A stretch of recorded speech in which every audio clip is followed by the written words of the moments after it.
Welcome, brave souls, to the chilling depths of horror and detail, the realm where the shadows whisper ancient secrets and nightmares come to life.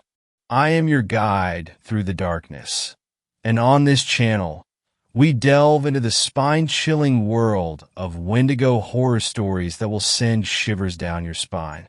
First story. Not sure if it was a Wendigo, but something odd happened. When I was 8 years old, both of my parents worked full-time. My dad was predominantly on third shift at his job, and my mom was an elementary school teacher. We lived literally right up the road from my grandparents in a very small town. It was getting close to my 9th birthday when I contracted strep throat and scarlet fever.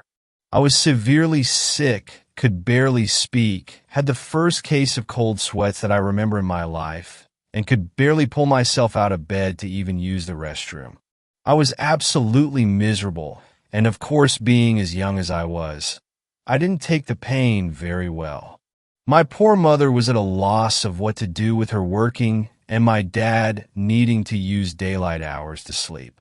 The first day I was sick, perhaps it was a Tuesday, my birthday would fall on a Friday, and my dad stayed up most of the day with me, made me food, let me sleep in his lap on the couch, wiped my forehead down, made sure I took my medicine, etc. But on the second day, my grandmother had called and offered to let me stay at her house so my dad could sleep. He said yes and woke me up around 7 that morning to drive me up to her home. My grandfather also worked at this time too, so he was already gone to work when I arrived there. I don't remember too much of the early morning. I probably just slept in my grandmother's bed, tossing and turning when I'd wake up feeling extra bad. She encouraged me to swallow my awful tasting medicine a little more gently than my dad did. She did fix me some tomato soup to try and eat, and it was the first time since I'd gotten sick that I had an appetite. I should mention my grandmother had this cute Yorkshire Terrier named Samson. He was very docile, not like the usual annoying, barking all the time terriers. Samson came into the room and curled up next to me as I dozed. I didn't know when I woke up at some point. It had to be the early afternoon/lunchtime because I could hear the TV faintly from the living room on some game show. My grandmother had a ritual of eating her lunch while watching a game show. I think it was The Price is Right. I was trying to fall back asleep because I had gotten this really bad headache, maybe from dehydration. I was on the verge of sleep when I was jolted awake by the Samson yelp that erupted from the living room. The terrier curled up next to my feet, perked up, but didn't move. I knew I had heard his name being called too, but it was odd he didn't respond. Samson. My grandmother called again. Samson. Samson.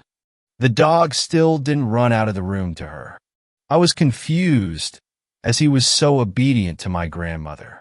He was almost frozen, staring at the cracked open door, but making no attempt to go to her. She called Samson maybe 3 or 4 more times. Then I got annoyed. I remember flinging the covers off of me. Of course, my clothes are sticky with sweat, and I just generally feel uncomfortable and groggy.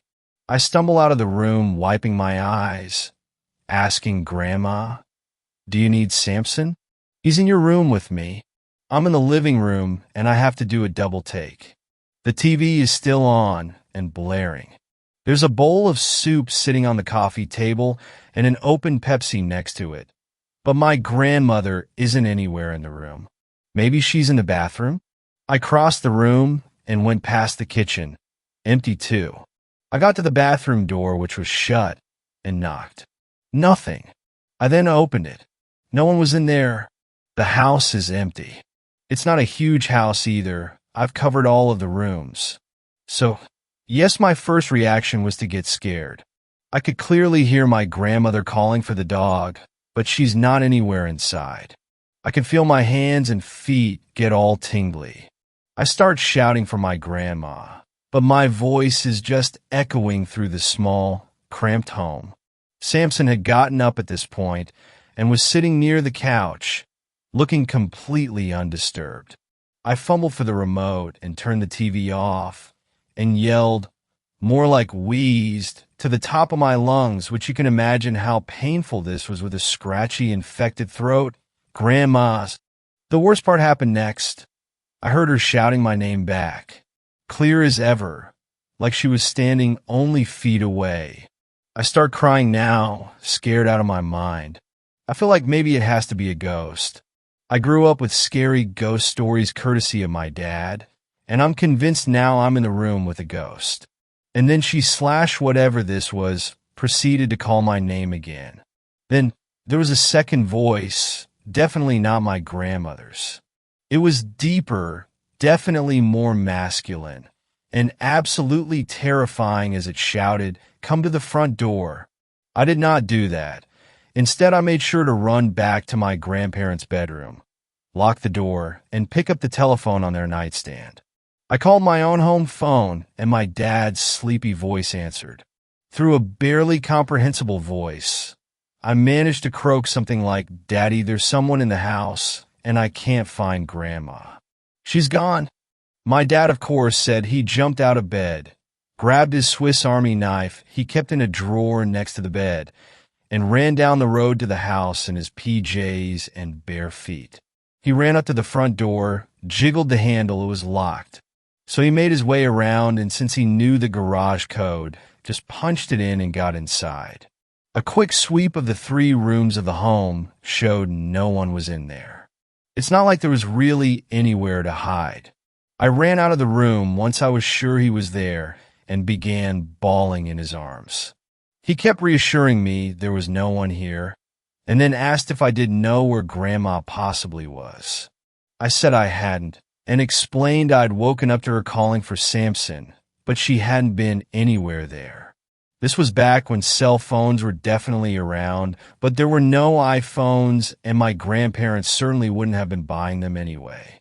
My dad had one, but not on him at the time. I could tell he was trying to keep calm. So he just said we would need to go back to our house. I was sure he was probably going to call the police at that point just because my grandma still hadn't popped up and her car had been in the garage when he got in. If she'd left, she'd gone on foot. We hadn't even made 2 steps out of the driveway when from my grandma's neighbor's house, my grandma was strolling out, chatting to the neighbor. She saw my dad and then me, crying my eyes out, and immediately ran over to see what was wrong. She was super apologetic. She said she'd stepped out right when she'd heated up her soup to go see her neighbor, who'd called about looking at something my grandma was going to buy. My grandma had figured I was asleep, and she'd only be gone for 10 or 15 minutes. At first, people may have assumed I was feverish, therefore delusional, but I still stand by what happened. I know for a fact I was definitely alone in the house, save for Samson, but the voices I heard were real. For a while, I was hesitant to go back to my grandma's house, because this happened in the middle of the day. I later read stories at school about Wendigos, or creatures that would disguise their voices to lure people. This was the closest explanation I could ever form about what I heard. I never shared to anyone that I thought it was for sure a Wendigo, and chalked it up to maybe just a ghost. I'm close to my 20s now. Last year was the first time I shared this story fully to my grandpa, who used to just say the fever must have made me had bad dreams. We were sitting on the front porch of the house, smoking cigarettes and exchanging anecdotes. When I finished telling him, for the first time he looked sort of disturbed about it. He finally put his cigarette out and just stared out into the road. Then he cleared his throat and looked over at me. "You know," he said slowly, "some funny things used to happen around that time. In the middle of the night, I'd wake up to take a piss or something. When I'd first sit up in the bed, I could hear your grandma sleeping away, snoring." He chuckled, but his face grew serious again. "Anyways, I'd always hear her calling for the dog. I tried to remain looking calm, but my voice still shook when I asked him, even when she was sleeping. Sleep talking?" "No." He shook his head. "I heard her calling from outside, maybe the living room. I didn't know, honey. She called for the dog. She called my name. All while she was really sleeping next to me, sleeping like a baby. Have you ever told anyone? No, I don't want to scare her. She's real scared of ideas like ghosts and stuff. That's why when you were younger and that thing happened, I told her just to remember you'd been sick, fever and all. Probably having nightmares. He looked gravely at me. Don't repeat this to her, please, honey. She's really not the type to be scaring. Of course, I wanted to cry. I had this itchy, creepy feeling suddenly about being at the house. Grandpa, do you still hear it sometimes? Oh, yes. He was now reaching into his breast pocket to get out another cigarette. Every night, but you just gotta remember not to do what it says. Even the dog figured it out. If it says to come to the door, you stay away from the door. If it says, I don't know, come here, you just stay still in the room until it quits calling. With that, he asked to borrow my lighter again. Second story. An encounter with a Wendigo. At 1 minute to midnight, I took out the shot glass and put it beside the bottle of Jägermeister. I don't drink anymore after what happened to Pop. The one exception is the first day of September. The house is dark except for the warm glow of the 3 bulbs above the dining room table. I rub my tongue against the inside of my cheek. My mouth always goes dry. The only sound is the incessant ticking of the wall-mounted clock. At midnight, the soft bell sounds, a miniature version of church bells. I fill the glass and hold it aloft for a second and swallow with a deep breath. The subtle burn wins its way into my throat and stomach. I wash the shot glass by the light of the moon shining through the kitchen window. Loretta wouldn't mind my drinking, but a used shot glass beside the sink raises questions. And I never like to talk about it. All these years later, I still have nightmares. What I saw up on that mountain left a greater impression than any other event in my life. More than my children being born and my father drinking himself into an early grave. Loretta tells me I should talk about it, that it would help. She might be right. She always is. So here goes. I joined the park ranger service right out of school, and it was a perfect fit. I took to academics like a fish to the desert, and the outdoors always called.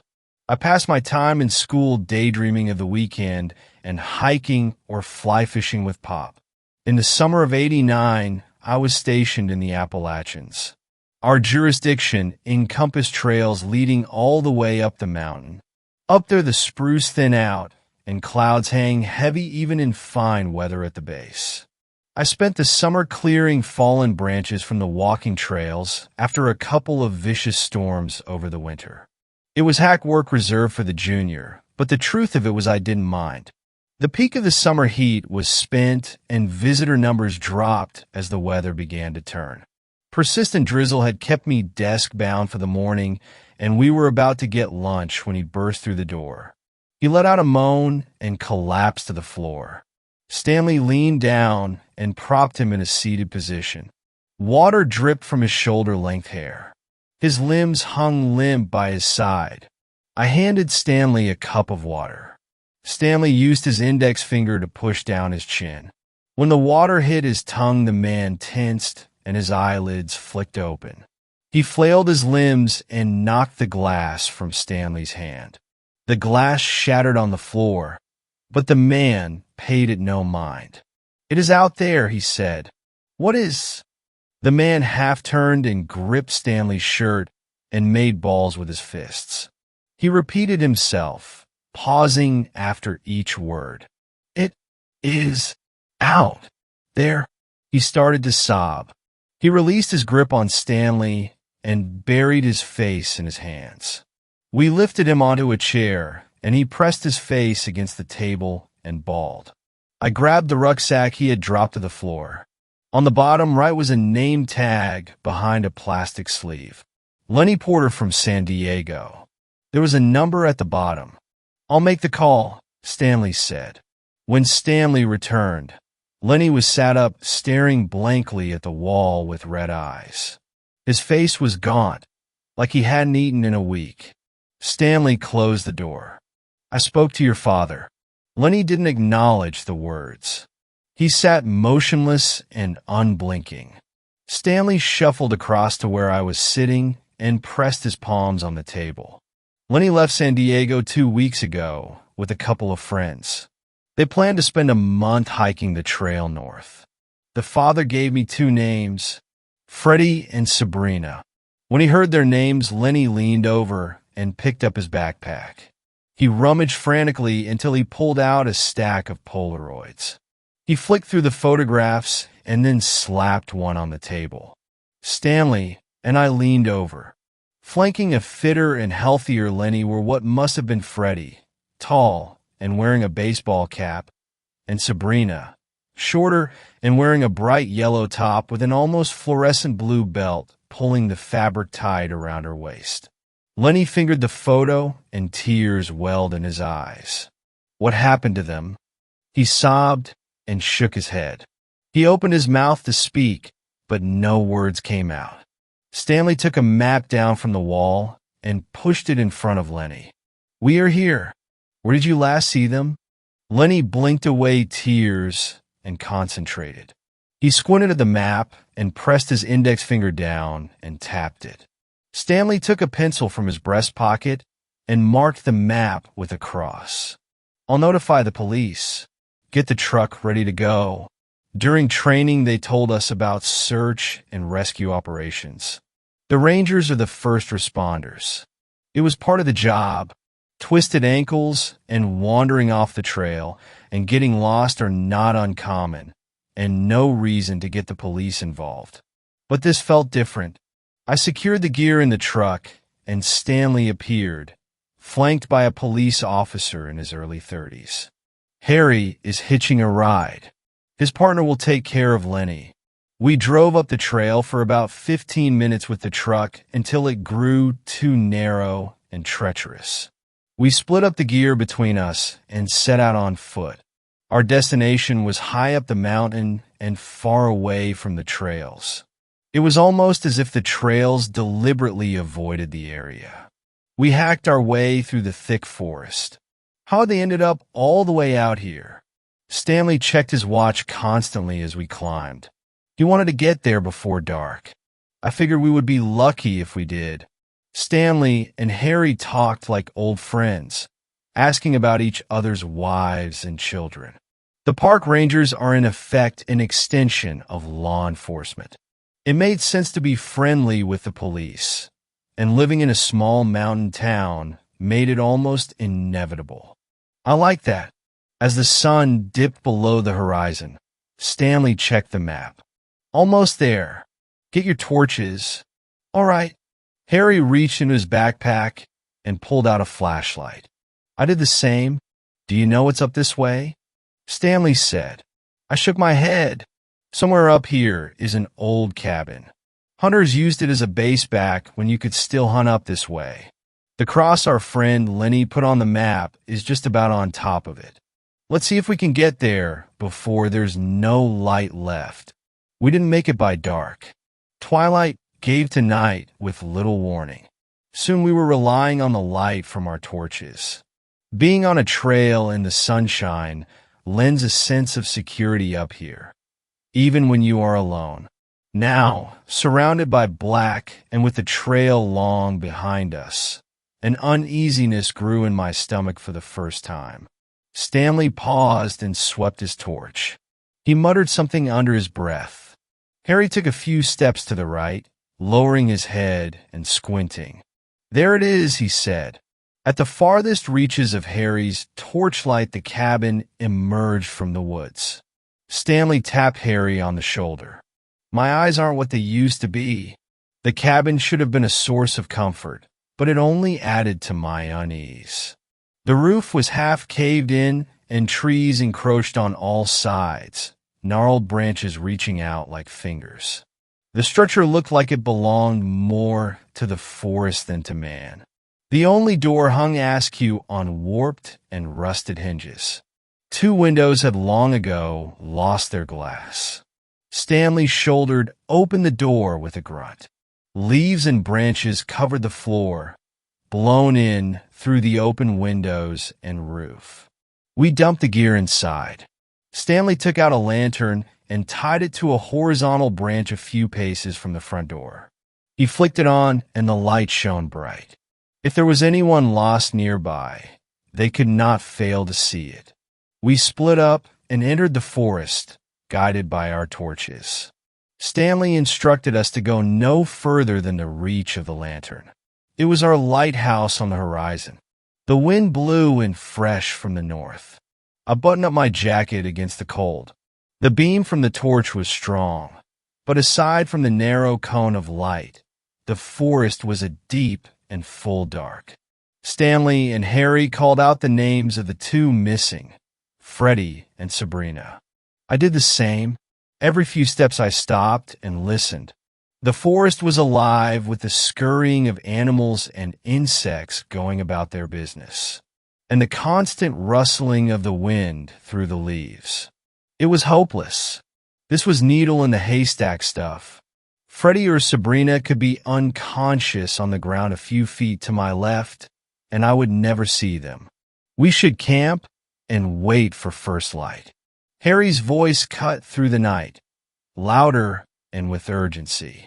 I skipped towards the sound as fast as I dared. The two torchlights of Harry and Stanley played close together, the beams of light trained on the forest floor. "You might not want to see this," Stanley said as I came up behind them. It was too late. By the light of the torches I saw him, flat on his back, arms and legs bent at unnatural angles. I almost gagged when I saw his face.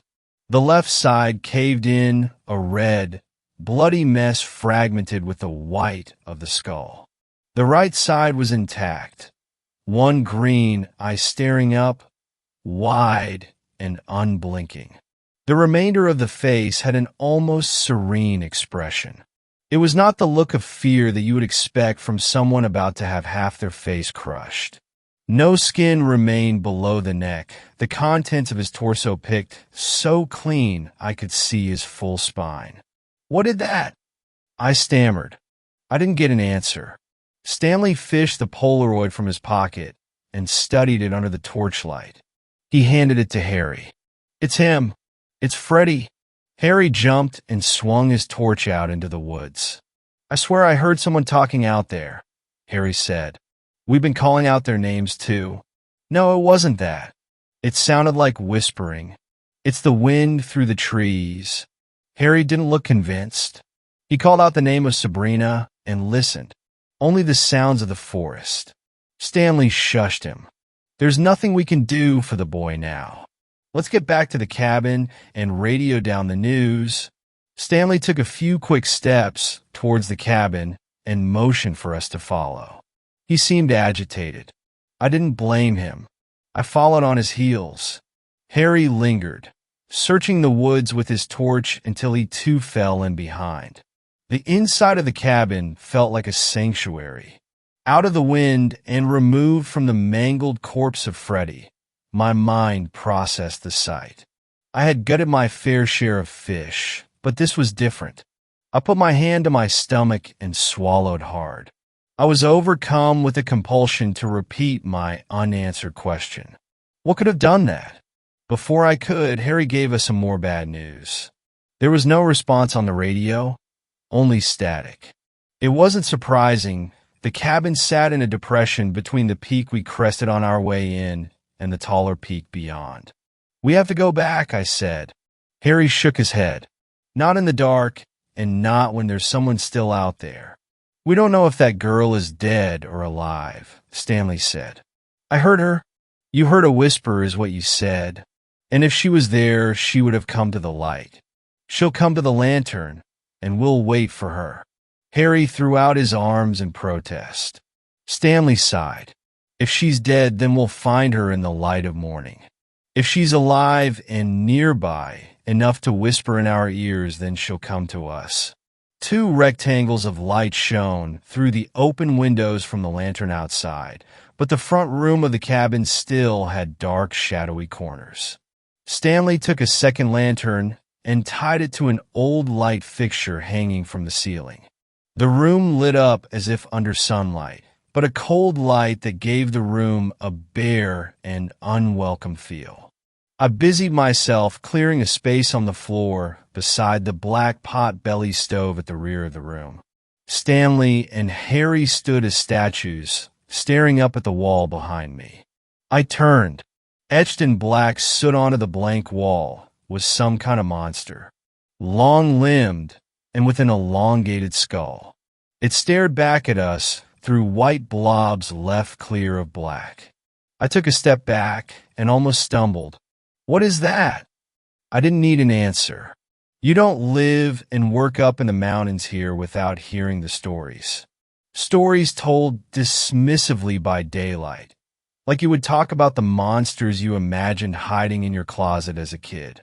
By night, and around a campfire, the stories take on a graver tone, and the name of the monster is only ever whispered. Wendigo. Of course, I had never seen one. But if I had to imagine what one might look like, the painting in soot taking up the full height of the wall of the cabin was an exact match. I waited for one of the two men behind me to dismiss what we saw drawn on the wall, to make light of it and crack a joke. Neither did. Stanley uttered a simple instruction. No one goes outside without a weapon. Our shadows danced on the walls. The lantern hanging from the ceiling did not move. Stanley leaned and looked out the window. The lantern hanging from the tree branch swung back and forth like the pendulum of a grandfather clock. There was wind tonight, but not enough to do that. Stanley bent down and fished a rifle from the bag. My heart beat like a drum in my ears. And then something else. Whispers.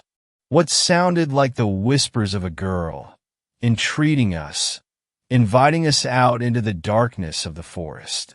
Stanley inched open the door with the muzzle of his rifle. He stepped through the gap and watched the lantern on the tree come to a rest. He stood beside the lantern and searched the corners of the forest illuminated by the light. Nothing moved.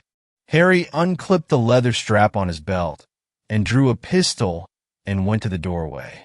I felt naked and exposed with my hands empty. I took a step backwards, the Wendigo drawn and soot looming large behind and burning a hole in the back of my head. A shadow flashed through the trees, and Stanley swung the muzzle of the rifle and shot, the crack piercing the night. He raised the rifle to his shoulder and flicked it from side to side, searching for movement. The lantern bobbed up and down. With a rush, a long-limbed creature dropped onto Stanley from above. He screamed and wrenched the rifle around, but had it knocked from his grip. Harry fired 2 shots, and the creature let out a wail. It bounded towards the door, and Harry slammed it shut. He pointed the pistol to the closed door and emptied the chamber. Harry took a step back and shot me a glance. Through the whole ordeal, I had not moved. I had barely breathed. Was it dead? Was Stanley okay? The window, I screamed. The long, thin fingers of the creature wrapped themselves around the inside of the window frame. Then the head appeared, uncannily human-like, but distorted and disfigured. The chin elongated and the teeth like razors and drenched in blood. Its eyes white and piercing, just like the etching on the wall. Harry grabbed me by the arm and hauled me into the back room of the cabin. He slammed shut the flimsy door. The back room was windowless, and the only light was a thin strip at the base from the lantern in the front room. We crouched together, our shoulders pressed against the door. We listened. The light patter of footsteps. 2 thin strips of black interrupted the strip of light at the base of the door. Something stood on the other side. "Come out, it is okay." It sounded like Stanley. Had he killed it? "Come out." Harry straightened, and I grabbed his shoulder. "Don't open the door," I whispered. "They say a Wendigo can imitate those it kills." My hand brushed against Harry's back and knocked the flashlight from his jacket pocket. I fumbled in the darkness until I found it, and I flicked it on. I scanned the room for something, anything we could use as a weapon. I walked away from the door and kicked at the twigs and leaves on the floor. All that was good for was kindling. Something smelled rotten. There must be a dead rat somewhere. "It's Stanley," Harry said. I pointed the torch to him. His eyes were wide and wild. "He must have killed it." He smiled at me and took a step back. The door slammed open and carried with it the rotten stench. What stood in the doorway was not Stanley, but the Wendigo. Harry kneeled before it, breathing in the noxious fumes. I shone the torch onto the creature. Its gray skin pulled tight on a gaunt frame. And then something glinted, a belt buckle. Around the creature's waist was the bright blue belt Sabrina wore in the Polaroid. "Sabrina?" I said. It turned to me and paused, tilting its head to the side. I thought I saw a glimmer of recognition, a brief moment where it knew the name. But then it snarled, its mouth opening wide and dripping with saliva. It wrapped two hands around the neck of Harry and leaned in. I acted instinctively, without thinking. I jumped at the creature, swinging the only weapon I had, the torch. I brought it down on its head with all the strength and adrenaline I had. It bucked and sent me flying into the front room beyond. I threw out my hands against the fall and grabbed the lantern Stanley had hung from the ceiling. It could not bear my weight, and the cord pulled out from the ceiling, and I fell with a thud. I jumped up at a burst of warmth from my stomach. The lantern had smashed on impact, and the white-hot filament broke free of its casing. I groaned in pain, and the creature lumbered forwards. I retreated into the corner of the room and pulled my knees up to my chest. It stood over me and opened its mouth, razor-sharp teeth gleaming white. Then the smell of smoke. The creature hopped and then scrambled backwards. The leaves and twigs covering the floor ignited under the heat from the lamp filament. A small flame burst up and the creature covered its face. Fire. It didn't like fire. I crawled forwards and swept as much of the kindling as I could grab onto the flames. The fire grew and the creature screamed. As smoke filled the room, it coughed and spluttered. It made one last effort to come at me, and then retreated out of the room and into the forest. I went to the back room and grabbed Harry. We stumbled out of the cabin, the fire now spreading up the walls and to the roof. Stanley lay below the lantern hung from the tree, unmoving and with a chunk of flesh missing from his throat. We ran into the forest in the opposite direction the creature had gone. We first climbed up to the crest and then back down the mountain. We stumbled our way down by the light of the torch. Adrenaline coursed through our veins, and we imagined that thing right behind us, stalking us in the dark. When we finally crossed the trail, we followed it back down to the ranger station. A team of police and National Guard hiked up to the cabin after the sun rose. The cabin had burned to the ground, the pot-belly stove the only item that survived the blaze. The bodies of Stanley and Freddie were brought down. They said Stanley's flesh had been picked clean down to the skeleton. That was the first day of September 1989. Sabrina was listed as a missing person, and her father spent a month in the mountains searching for her. But she's gone in every sense that matters. Turned to a Wendigo by hunger for human flesh. She transformed into something unrecognizable from where it began. Around campfires, people still tell stories of the Wendigo. I don't know if they truly believe they are out there, but I know I have seen it. Sometimes there really is a monster in the closet. Third story. A Wendigo is watching me. Recently, a few months ago, I moved into a new house in the mountains.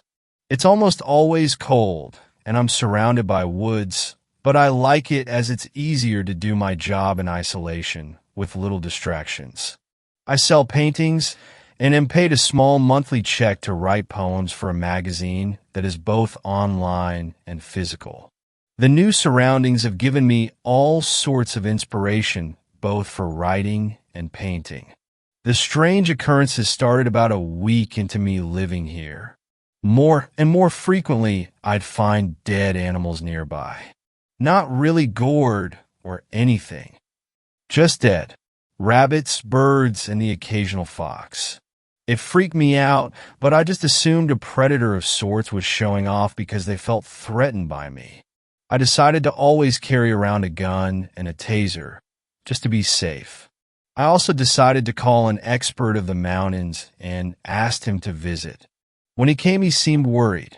Now, this man was a fairly old Native American who had lived on these mountains for about his whole life. So this concerned me, knowing he knew just about everything on this mountain. He sat me down and told me a tale of a dark creature, born of hunger and cold, a Wendigo. I was skeptical. This was a creature of fiction, at least I thought it was. He left with a stern warning to never stray too far from home without good reason, and never follow the voices of the forest, as it may be a Wendigo luring me to their feeding grounds. I spent the next few days watching the woods closely. Maybe if I got a glimpse of whatever was in the woods, my mind could be put at ease. At first I saw nothing. Then I saw swift movement among the underbrush and trees. It wasn't until around the 5th day of watching I saw something clearly, something standing upright with deer-like legs, staring at me with pale eyes. I quickly went inside, suddenly feeling chilled to the bone. It took a bit and some self-pumping before I could go back outside to do my painting and wood watching. I found myself putting what I could see of the creature in my paintings, but I could never catch the coldness of its eyes quite right. It fascinated and terrified me greatly, but I couldn't stop. The creature got braver, showing a bit more as time passed. I could now confirm it had a large set of antlers, and its front limbs were not hooves like its back legs, but claws. It watched me almost as curiously as I watched it.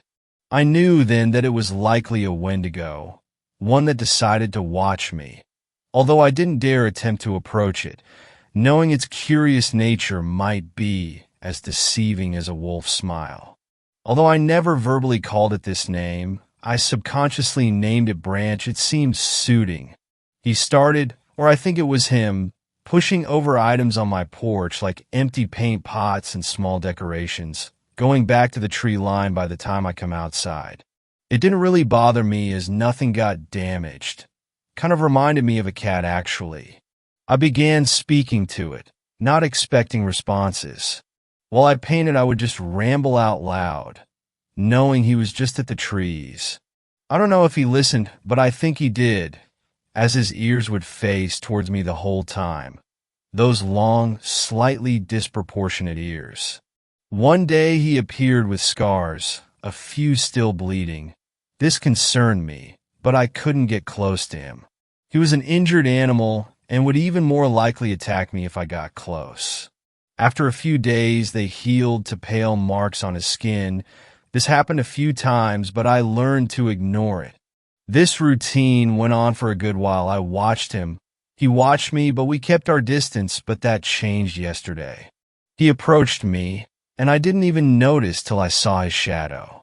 I looked up and saw shaggy black fur that smelled like rotting meat. I could see his cold, empty eyes so clearly now. They were genuinely curious, but hungry. I didn't move. I froze up. I didn't even shiver. After what seemed like an eternity, he turned and headed towards the trees. I didn't dare move until he disappeared among the trees. I went inside and called the man that warned me of them. He agreed to come pick me up when we could.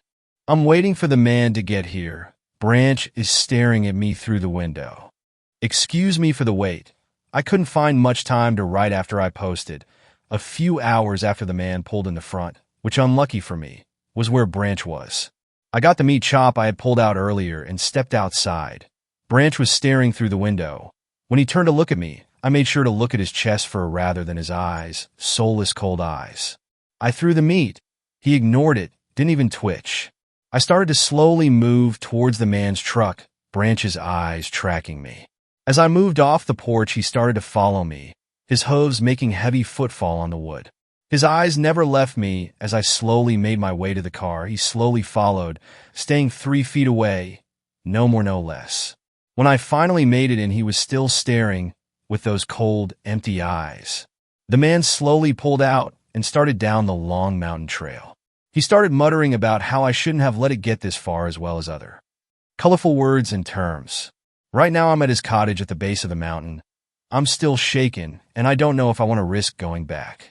His wife is lovely and treats me well, as far as guests go, but I know I'll have to leave soon. The man explained that the Wendigo was one well known on the mountain, known for only attacking young females, always leaving the head intact. Now this is only semi-relevant as I am a man, but he can't explain why he's taken a sudden interest in me. Maybe he's contemplating eating me. In a few hours, he's taken me back. He's given me food, a gun, several rounds, and a blowtorch. I got home an hour ago. Branch wasn't there, but my porch looked like a tornado passed, and I think there's shit by the doorstep. I quickly went inside and locked the doors, the windows. I don't think he knows I'm back yet, and I don't want him to know. It's been a few hours and no sign of him. I don't want to go outside to tidy up my porch. I'm too scared to. It's hard to swallow the sandwich I made because of the tension I'm feeling, but I have to eat. I think I'm going to take a nap after I finish it. He's here. He's staring into the windows and making distorted huffs and brays, occasionally stamping his hooves on the porch. He can't see me right now because I'm behind the couch. He sounds angry. He started banging his antlers on the glass. He's trying to fucking break it. It's starting to crack. The glass shattered. My heart is pounding. My ears are ringing. I can smell the rotten meat he reeks of. He crawled in through the window. I think he can smell me.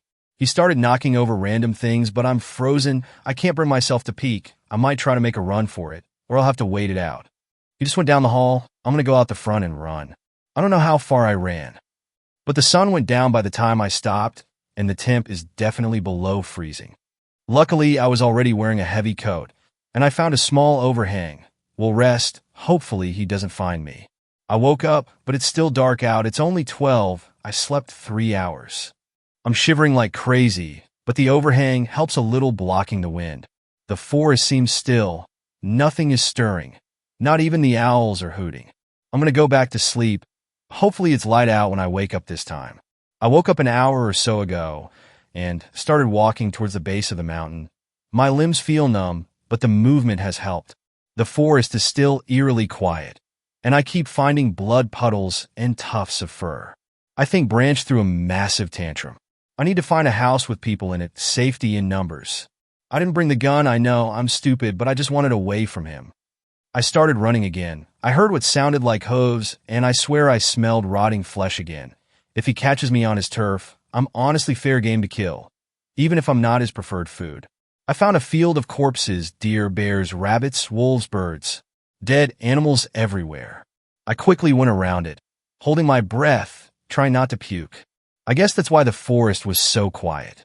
He killed all the animals in a fit, like a violent child throwing a tantrum, a child that could easily rip out my throat and cave in my ribcage and skull. I'm seriously hoping he isn't following me. I can see houses. I think I found one of those retreats for monks or whatever who take vows of silence. I'm going to see if they can help me. So, good news, they happily let me into a living area where I could warm up and provided food and a warm drink. I think it's just milk. They contacted someone and wrote me a note saying that someone would be coming for me to take me off the mountain. A few decided to be curious, so I explained what happened. A few wrote me off, but others gave me scared, shocked looks. They've taken me to bedroom and communicated that I can sleep until the person coming to get me actually gets here. When he does, I'm not going back. My things can stay there, as can Branch. I'll find somewhere else to live, like an apartment in a city with people. I was able to sleep a few hours before the guy came. I told him to just take me to the nearest town. I'm outside a motel right now, slowly making calls and arrangements. I'm never going back to that place with that thing, ever. Fourth story. The time I saw a Wendigo. First things first, this happened to me when I was around 10. I've lived in Idaho all my life and spent a lot of time outside or in the wilderness as a kid. My grandparents would take me camping, and my older brother and I would always hike up whatever trails we could find to get a view of the sunset. On one of these occasions, something terrifying happened. We were up at a campsite I only know as Warm River, the river there never freezes over, and my brother and I were on a regular evening hike. There was an old tunnel bored through the mountain at one part of the trail, probably an old train tunnel, and we were walking through it when I heard something I'll never forget. After walking through probably 2/3 of the way through the tunnel, I heard a terrible screech at the end we entered through. The screech wasn't like anything I've heard before. I've heard the screams of animals on dark and windy nights. I even think I've heard Bigfoot calls a few times, but never the metallic, grinding screech I heard that day. The point is, whatever the sound was, it did not sound natural in any capacity. I probably jumped 5 feet in the air when I heard it, and my brother shouted a few choice curses before shooing me quickly to the exit of the tunnel. At this point, my brother decided we should just continue walking and head back after whatever made the noise hopefully cleared out. We didn't have any firearms on us. I was pretty upset. My brother reassured me we would be fine, and we made the walk back without incident. However, I didn't get any sleep that night. Whether it was the thing that screeched at us or just my imagination, I heard things moving around the campsite the whole night, as well as whispers echoing through the darkness outside the trailer.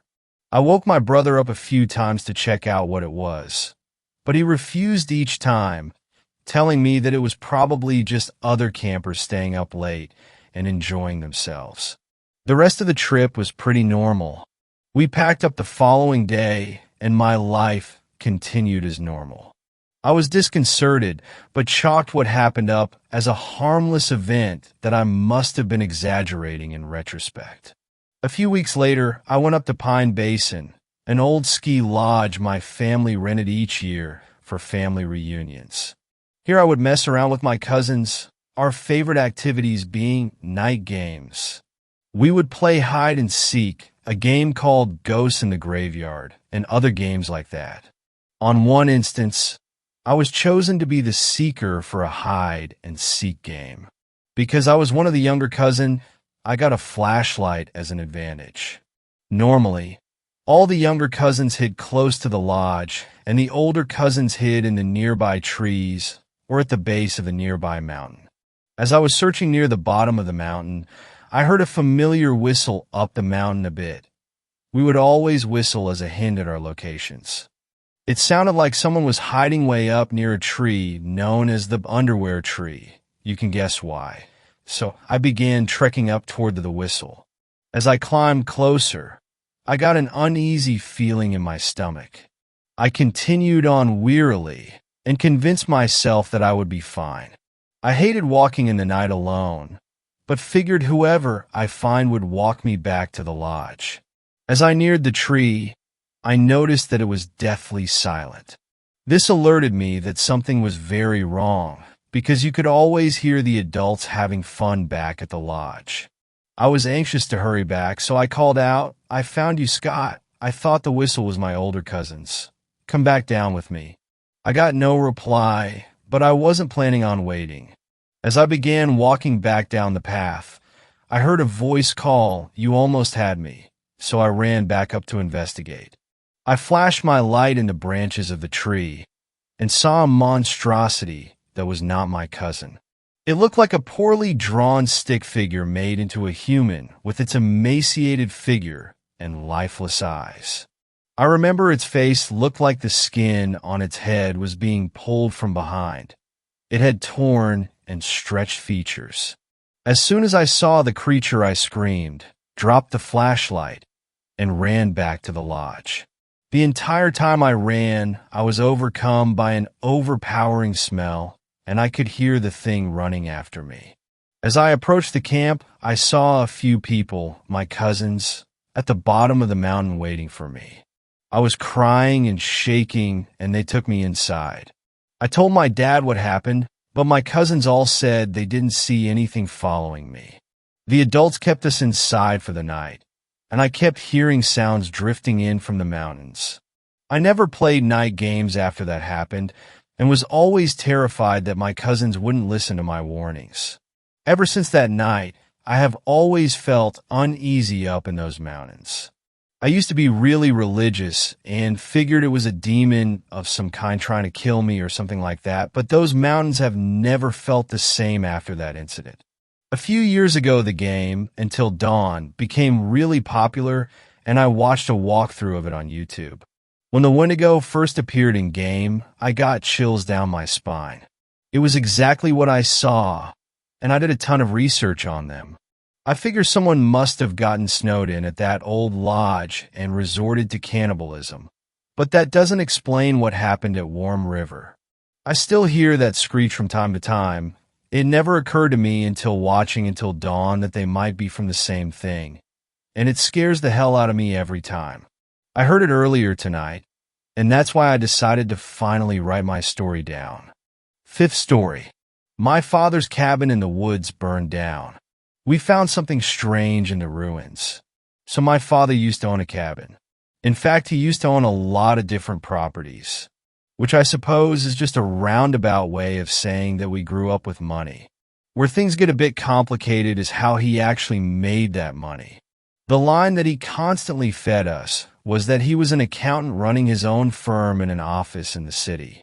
Long hours, lots of business trips. We never saw him much. And whenever we did, he always seemed tired, his eyes perpetually bloodshot, as if he were always trying to force them to stay open. He was sent off to prison right after I'd finished my first year of college. The sentence? 15 years for washing hundreds of millions of dollars for numerous cartels. 2 weeks after he'd been booked, my mother committed suicide.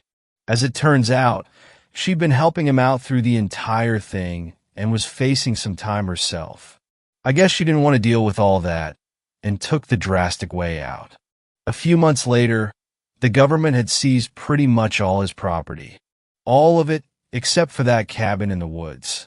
It took a long time for me to feel normal again, but eventually I managed it. Went back to school and graduated with a good enough GPA, which allowed me to snag some shitty office job a few months later. But it was enough to pay the bills. Fast forward about another year, and I've basically scrubbed that entire sequence of events out of my brain. It took a little bit of therapy, a lot of psychedelics, but I finally did it to the point where I was comfortable enough to go back to that cabin, the one place where I'd see my father for more than a few weeks at a time during our summer trips. I decided to take along 3 of my friends from uni, Jack, Pedro, Randy. We drove down there at the beginning of May. The road leading to the cabin hadn't been maintained at all, and as a result, it had become borderline undrivable. I decided to save my vehicle the stress and parked in a nearby lot, leaving us about a 1.5-mile trek through the woods, which really wasn't so bad. Our time in the cabin was pretty much spent getting drunk and stoned, and by the 3rd night we had completely run out of food. We decided to take the 30-minute walk over to the nearest rest stop, where I knew that there was a 24/7 diner. So we go there, eat our meals, and on the way back we notice a burning smell in the woods, as if there was a bonfire raging about nearby. Of course, that was a bit strange given that it was around 2 a.m., but we didn't think too much of it at the time, and we kept walking. It was only when the smell continued to grow stronger as we got closer to the cabin that we understood something was very wrong. Soon it had become suffocating, and we could see the night sky tinged with orange in the near distance. I felt my heart drop into my stomach, and immediately I was sprinting. My worst fear realized as I reached the clearing where the cabin was located. Completely up in flames, plumes of dark smoke blending in with the night. It was a mix of different emotions that hit me all at once. The combination of them creating a sense of dread so deep I hadn't thought it possible. After reeling myself in, I called 911, with the operator telling me that the fire department would be on their way, but wouldn't be able to reach us for at least 30 minutes. The four of us walked away from the cabin in silence, getting far enough so that the smoke was no longer scratching at our throats. Around 10 minutes later, we noticed that the orange tinge in the sky had suddenly disappeared. And I mean suddenly, like gone in a single blink. I thought I might have been hallucinating, but it was clear from their expressions that my friends were seeing something similar. Cautiously, we started making our way back towards the cabin, noticing that the smoke was no longer heavy in the air, having cleared up considerably. Once we reached the clearing, it had disappeared altogether. I looked ahead, my brain working overtime to comprehend the sight before me. The cabin was no longer on fire, burnt to a crisp, sure, but the raging, overwhelming flames that had been consuming it just minutes prior had somehow completely fizzled out.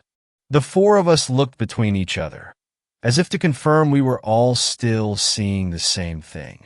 Using the flashlight on my phone to survey the damage, I found pretty much what I'd expected. Complete destruction. Absolutely zero hope of recovering anything. I started taking some deep breaths, trying to calm myself down when I heard Pedro yelling out from the other side. "Guys, where the fuck did this thing come from?" We all walked over to him. Nestled in the debris was the corpse of something. A monstrosity. It was about the size of a bear, with the sections of its body that weren't burnt showing pale, clammy skin with deep cuts etched throughout it, in what looked to be some kind of crude pattern. Its head had been smashed in, leaving nothing but an abnormally wide bottom jaw which was still bearing long, black teeth. It had an uncountable number of long, thick arms that it was using to hold something that resembled a human infant, one that appeared to be completely unscathed, devoid of any burn marks. The longer I stared at it, the more that I was convinced I could see it breathing. It was a bizarre enough sight to put us into a near trance. What eventually snapped us out of it was the chanting. It was barely noticeable at first, slowly escalating in pitch until it was clear that there were several human voices shouting in unison. Their tones were animalistic, their words strung together with just the bare beginnings of a rhythm. It sounded like they were speaking English, though I could hardly make out anything they were saying. The strangest part, though, was how quickly it was getting closer to us. Definitely not a walking pace. It was more like a sprint. The four of us shared a quick glance between each other, and immediately there was an understanding. We ran like bats out of hell, tripping over branches, our own feet. But eventually we reached my car, all of us scrambling to pile into it. As I was fumbling for my keys, the chanting had become deafening to a point that hardly made sense. It sounded as if there were speakers lined up in a circle around us, all blasting that horrible noise. And the second that I had put the keys into the ignition, things went silent. I found myself holding my breath as I looked up, my eyes slowly adjusting to the darkness until what I was seeing was unmistakable. Several figures standing completely still at the edge of the woods. All human-shaped, but far too large to be people. All the air being held in my lungs flooded out with one big exhale, and I slammed the vehicle in a drive and took a sharp turn before speeding the hell out of there, refusing to look in the rear view until we had made it into the highway. I drove until I had reached the rest stop, which was now hosting an absurd number of police cars. I parked, got out, and approached one of the cops, asking if they were here because of the fire. The cop shook his head. "Fire? No. Has there been a fire?" I explained the situation with the cabin to him, deciding to leave out the creature and the chanting for the time being. The cop nodded slowly, his expression remaining largely the same throughout. "All right," he said. "We'll look into it. and then give you an update in the morning. For tonight, just get a hotel or something." We exchanged numbers, and I thanked him. As I began to walk away, he called out to me, "Hey, can I ask you something?" I turned back around. "Yeah," I said. "Sure. Do you happen to be my dad's name as son?" For a while I just stared at him. Eventually I nodded. "Yeah," he said. "I thought I recognized you." "I don't understand," I told him. "I've never seen you before." The cop took a deep breath before taking a quick look around. "Come here," he said. "Come close." Tentatively I did so. "I can't tell you everything. I don't even know everything. But I think you should have the right to know the truth about your father. All of the stuff that's happened here tonight, all of the shit that you've seen, it has something to do with him." He took another look around before continuing. "Cartels, right? Was that the story they told you? It's not so creative. But I guess it doesn't have to be creative to be believable. 'Cause the shit that he was actually mixed up in, you would not believe unless you've seen it for yourself." "What the hell are you talking about?" I asked. "Look, I have your number. I'll be in touch tomorrow morning. This is something I'm curious about as well. Maybe you can give me some answers, point me in the right directions. But not here. So get out of here before people start noticing you. And stay safe." I didn't feel like staying in a hotel that night, so I drove back into the city, dropping everybody off before arriving back at my own apartment. Of course, I couldn't sleep that night. My eyes wired open into the morning as I waited for the officer to call. He still hadn't by the time that noon rolled around, and so I tried calling him instead. No answer. Eventually, I did receive a call from the police, telling me that my father's cabin had burned down and that it was due to a forest fire. I told them that wasn't possible because there had been no forest fire and that I suspected foul play and wanted it to be investigated. "It's already been investigated," are the exact words that the officer told me. "Don't worry about it. Just get in touch with insurance. Go over your options." And before I could say anything else, he had hung up on me. It was a mixture of anger and curiosity that compelled me to drive back down there. I'm not sure what I was expecting, but it certainly wasn't for the road leading towards the rest stop to be blocked altogether. There were 2 cop cars guarding the barrier, with a single officer signaling any vehicles approaching to turn around. I pulled over to the side of the road, and after some careful deliberation, I decided to get out and approach him and ask what was going on, just to see what he might say. When I finished the question, he stared at me for a long time, uncomfortably long. "Emergency construction," is what he eventually told me. After that encounter, I pretty much dropped trying to figure things out. Some weird things have started happening to me since. Every night, I swear I can hear a baby crying in the apartment across from mine. The apartment that I thought had been occupied by a pair of college kids who definitely do not have children. That cop that was supposed to call me finally did a few nights ago. When I answered, I was met with dead silence on the other end.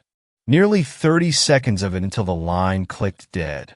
There's an abandoned house sitting across the street from my apartment building, one that's supposedly been there for years because the development of the store meant to take its place keeps getting delayed. Somebody has started staring at me through its second-floor window. Whenever I catch them doing it, they're quick to close the blinds so I can never catch any details. But I know that the moment I turn away from it, their eyes are back on me. I can't confirm that any of these things are related, whether it has anything to do with my father. I just know that I don't want to deal with it, and that I want it to end. Thanks a lot for watching the video till the end. Subscribe to our channel Horror in Detail. Drop your opinions/suggestions in the comment section, and like the video as it helps with the YouTube algorithm.